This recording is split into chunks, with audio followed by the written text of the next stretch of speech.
to discuss your gait pattern. What's gait pattern, you might ask? Well, that's your walking, right?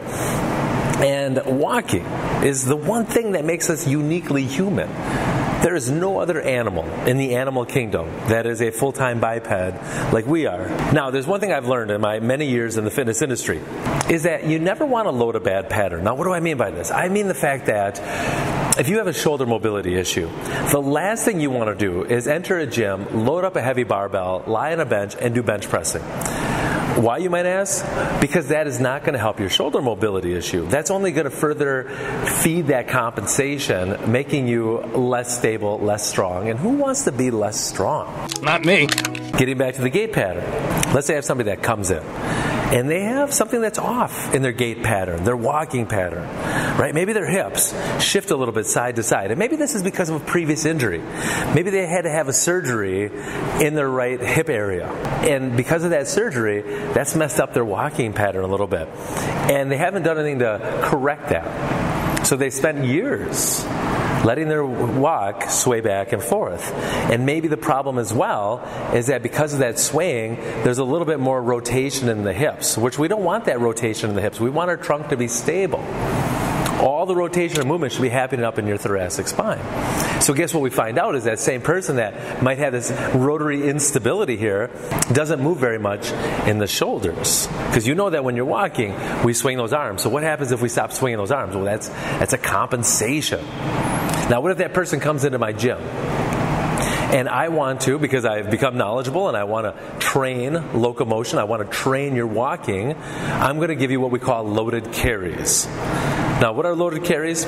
Carrying heavy weights in hands, right? Going from point A to point B, holding on to usually kettlebells. We have farmer carries where we grab 2 massive kettlebells and we walk. Or we have our suitcase carry where we take 1 kettlebell away and now you carry with the 1 kettlebell. Okay? But if that person has a dysfunctional movement pattern in their gait, do I want to do that? Do I want to further aggravate that compensation? No. No, here at Fitness Lying Down, we find better solutions. So we like to use those gait patterns, and we like to start them on the ground. Of course, I always talk about our lovely dead bugs. But then as we're moving up, and even as we take them into walking patterns, locomotion, we have better solutions for them so that it becomes more of a, let's call it, self-correcting exercise. So that they have to walk with intent and purpose.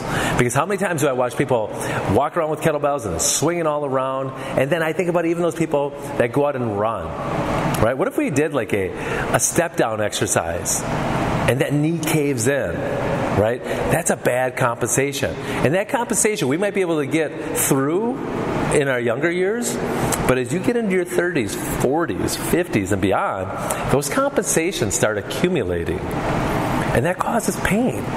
And we don't want that pain. So do I trust somebody that can't do a step down properly with that knee staying in line? Can they actually run? Running is more intense than walking. Why?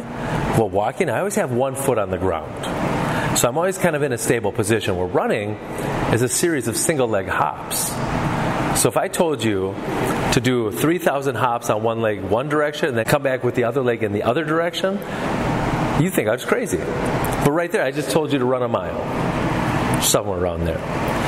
Now with that knee caving in as I do that step down, and every time I land on the floor, that impact, that compensation keeps building.